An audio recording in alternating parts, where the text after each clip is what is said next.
iyo minaniro ihoraho iri muri iki kinyejana. Reka rero tumubaze nize na umuntu yakurikiza nibihe biribwa umuntu yanafata kugira ngo stress zigabanuke. Murakoze cyane, reka tumwakire.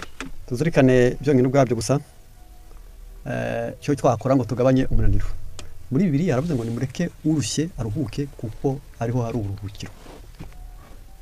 Ikintu cya mbere gituma umuntu umunaniro wamuke ni ukwizera Imana. Buriya mu gitabo kimwe cyitwa Vivre sans stress harimo ijambo bakoresheje nakunda ngo aravuze ngo uza abandi abari umuhanga ariko uwiyizi niwe munyabwenge.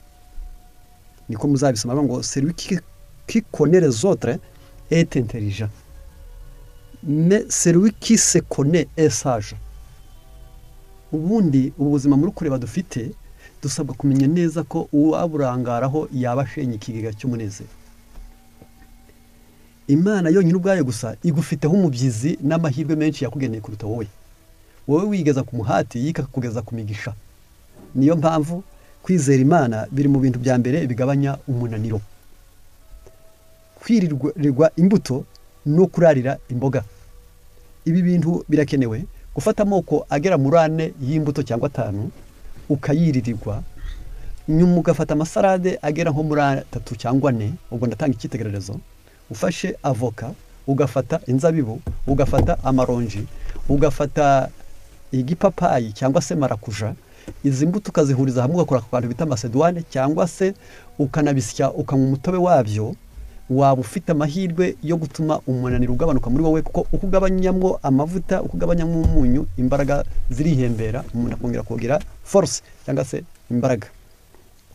Iyo imboga uzifashe wenda ugafata nka onyo, karoti, beterave, yarangiza ugashyiraho imboga bita concombre, ugahuza ibi bintu. Iyi salade yabyo iri muri kire bita depuratif. Iyo ubiriye iyi rero bayita ngo ni jeûne frugale. Nuvuga ngo nukurya, nibyo Daniel yavuze ngo ntabyo kurya nasamiraga. Ntabwo Daniel mu minsi 21 yabayeho atarya, ahubwo yaryaga ibyo kurya bidakurura umubiri, bitaremera, bidakungahaye mu proteine menshi, mu mavuta menshi, bigatuma ruhuka. Rero kwirirwa imbuto no kurarira imboga wenda rimwe mu cyangwa kabiri mu cyumweru, uretse kurangiza umunaniro gusa no kuwugabanya, ahubwo bigira n'ikindi bifasha kandi twakunda ko umuntu wese n'ubwenge buraruhuka. Ku ngingo ya 3 ni imibanire myiza n'abandi. Uburyo abantu bashaka kuruhuka umunaniro no guseka no kuririmba no kuganira no kwishima no gutega abandi amatwi, yarangiza ukagira mbese ibyo twakwita ruwaziri, ukagira ahantu ujya ariko mugaseka mukaganira mukabwirana udukuru twiza tutari amahomvu n'amatakaragasi n'inzika, ariko mukaganira. Ibyo nabyo biraruhura. Yabati kwiyuhagira amazi akonje nabyo biraruhura, bituma umunaniro w'umuntu. Ndetse hari naho niba ari n'ahantu hakonja cyane kavuga utari ko se ndayikubita hakonje, wemererwa koga yashyushye, wamara koga neza ukisuka hakonje, yarangiza umunaniro ukagabanuka. Tugarukira gusa ukandagira mu mazi akonje nabyo biraruhura. Gutemberera mu byaremwe, byo bita promenade, ukajya mu byaremwe biraruhura. Gutemberera mu byaremwe, gukoresha umubiri imirimo inaniza. Yarangiza niba ukoresha ubwenge cyane uzagira aho ujya guterura wase usunike, yarangiza ugende wikorere, nabyo biri mu bintu bimara umunaniro. Hirya yaho dukeneye n'ikintu bita nk'icyayi cya time, gushyiraho sezame ukarya mu gitondo, byaba ari byiza. Kunywa icyayi kivanze cya time na romare ugashyiramo ubuki ni byiza.